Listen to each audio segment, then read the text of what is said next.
The hot button talk these days is obviously Quinn Ewers. How's he performing? And in a sense, there's a little polarity. Some people are saying he's no bueno. Other people saying he's a superstar. I guess that's the way with quarterbacks, especially when you're as desperate as we are. And so I wanted to go and evaluate his trajectory against the other two main quarterbacks over McDaniel's, well, a little past McDaniel's tenure, but the three quarterbacks that we've drafted that we had hopes for. Tua's first two starts, Skylar's first two starts compared to Ewer's first two starts. Not to tell you he's going to be a superstar, not to tell you Tua was this, because I don't want to get into that. But if we check the trajectory of both these guys, some things will become clear, and it'll help us as we track Ewers into next week and likely next season. The only thing I would say definitively at this stage, over the first two starts, not the future, is he's way better than Skylar. But a little context to that is McDaniel's a lot better than Skylar. I'm going to show you how poorly McDaniel handled Skylar and how good he handled Ewers. And that's a good thing, too, that McDaniel seems to kind of got some gears rolling here, because it was pretty much insane how he handled Skylar.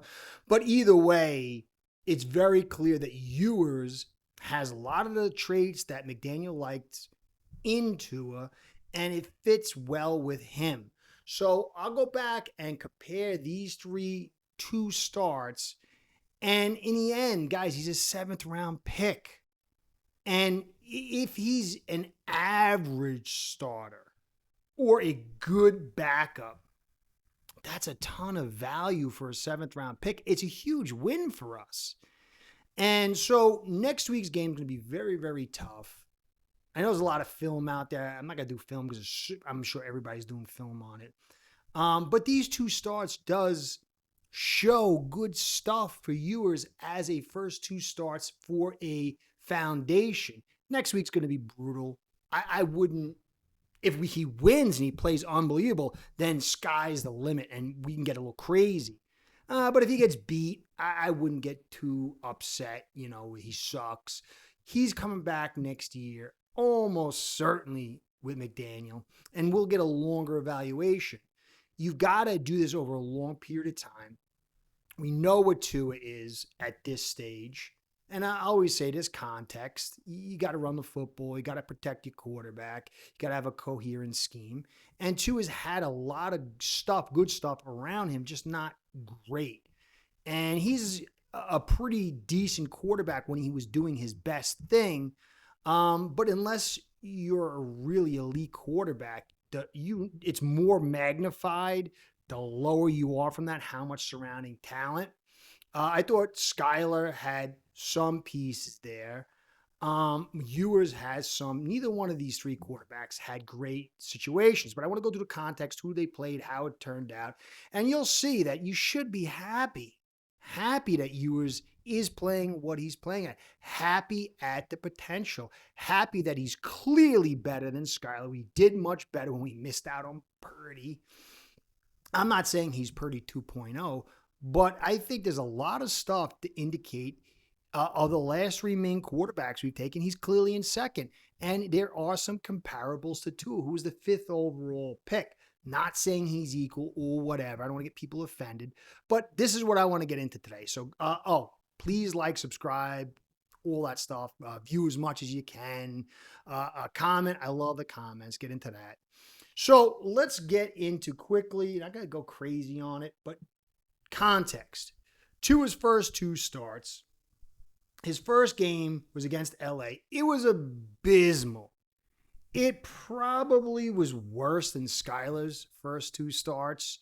It was as ugly a beginning. We were home, played the Rams, the number one defense that year, and it was terrible. You can see in this graphic, I'll put it up, starting from the left, the blue square. He was blitzed 37% of the time, but you can see the completion percentage, only 54%, only 93 yards. Yards per attempt, 4.2. You can see next to that, He struggled when blitzed. He struggled under pressure. There was only 5 defensive pressures and 1 sack. His time to throw was 2.21, which was pretty fast back then.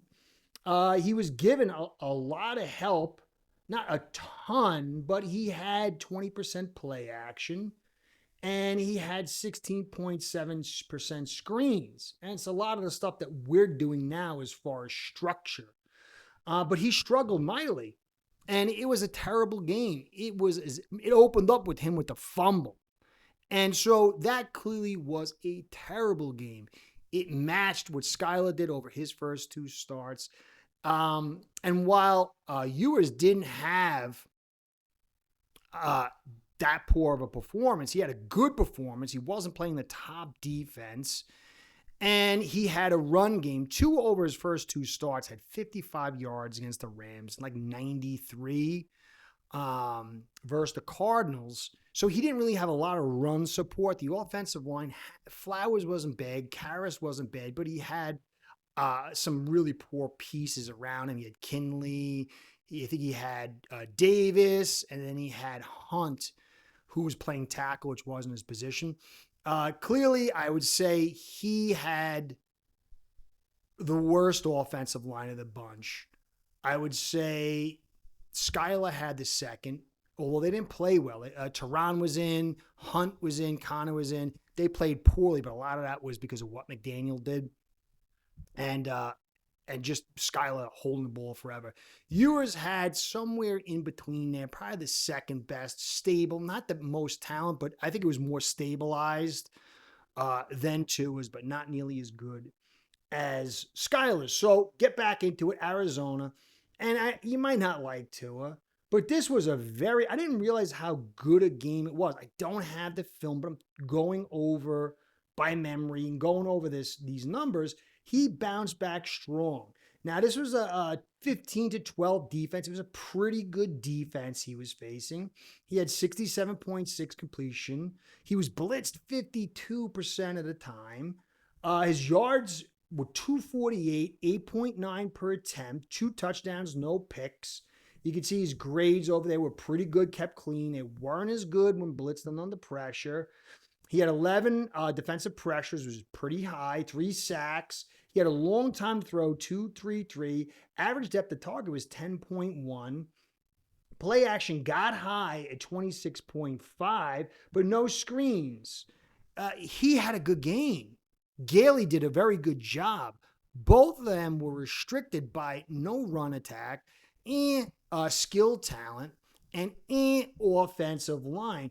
But that was a really good second game for Tua. And again, I'm not saying whatever the future, but it was a good second game. But it's very comparable to what Ewers did. I think Ewers has more structure. Obviously, we got Achane and Waddle compared to Parker and Gaskin. It's an upgrade, but still, Ewers did almost as good, I would say, as Tua in his second start. But Tua didn't have a bad start. But we'll take a look at Skylar. And Skylar had Waddle, he had Hill, and he had he had 3 peak talent offensive linemen. And when you see his performance and you see what McDaniel did as far as scheme and setting him up right, and then compare it to Ewers, the kid's not meant for this system. But McDaniel was like out of his mind. But he's clearly below both Tua and Ewers, and that's good. So let's take a look. But he went against the Jets. They had about the 8 to 12 defense, pretty good, but he only completed 40%, and he was only blitzed 8.6%. 57 completion percentage, only 5 yards per attempt. His PFF grade kept clean, was pretty good, but he really struggled under pressure. You can see the turnover-worthy plays were 2. Average depth of target was 7.2. But look at the defensive pressures, 21 and 2 sacks. And he threw pretty quick under the clean time. The good time, he completed 2.08. But McDaniel only had 20% play action, 11% screens. Clearly, he had to do something better than that to help this kid out. But he needed more protection. He did get 135 yards rushing, and so he really didn't play well. But there were some spots where you could say, oh, okay. But then you come back against New England. Both these are away games, 10-12 defense, pretty good defense. But again, 47.8, only blitzed 8.7, 57 completion percentage, yards per attempt, 5. Turnover worthy play, 1. Defensive pressures, 12, which is high. Sack, 1. But you can see his kept clean time, 3.25. McDaniel could not find ways to get guys open. He had plenty of time. That's a huge amount of time. And then if you go to the next one, concepts, his screen was only 4.3. So that was generally the time he was just standing there and looking and looking. He couldn't find. But McDaniel didn't have a lot of play action. The run game wasn't good, and it really didn't tie things together. So Skylar really couldn't find guys open. I can't remember. Maybe in that second game, Hill was there, and so was Waddle, I believe. It was just not him being able to find guys open. We didn't have the run game. The tools are there. McDaniel didn't wrap him up right, but still, when you see that time to throw and his lack of success, that's atrocious. And it's why he went to the Steelers. He had a good preseason game, but I would have to say he never had the pedigree of Ewers. Ewers got a much higher pedigree. And so I would say, look, if you want to start comparing guys as the games go on and the careers go on, you got to stick with Tua versus Ewers. But in the end, you paid a 5th overall for Tua and a 7th for Ewers.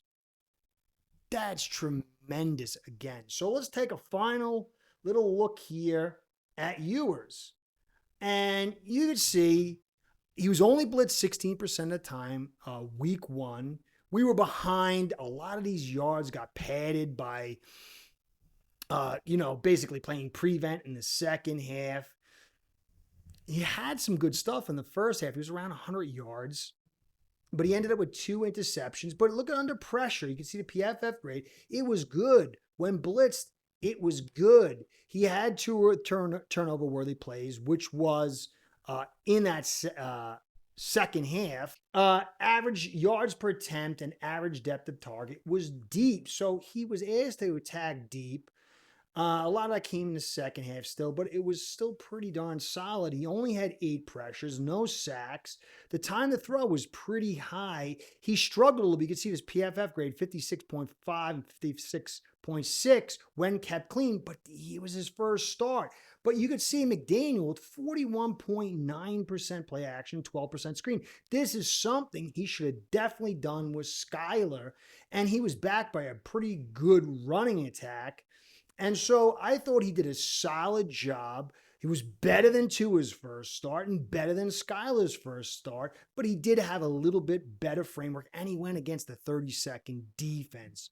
So none of this stuff is lock, stock, and barrel. You're trying to pull an evaluation here, but overall, while it was a little bit of an easier setting, and it was 2 picks, I still think he played at least first best of these 2 quarterbacks. Then you go into his game against Tampa.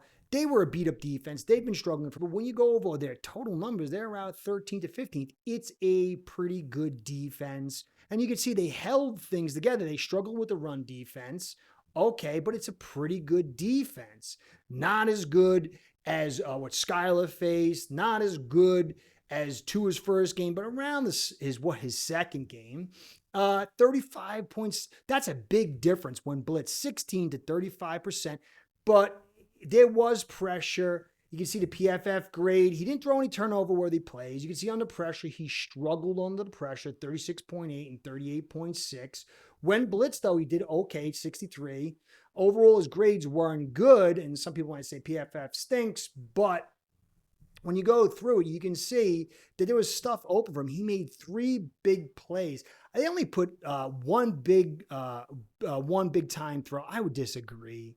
I think there was 2 big time throws. I think the one to Weiss and the one to Dulcich Or you may want to put the TD one. I think it was at least two. They put one here. Turnover worthy play one.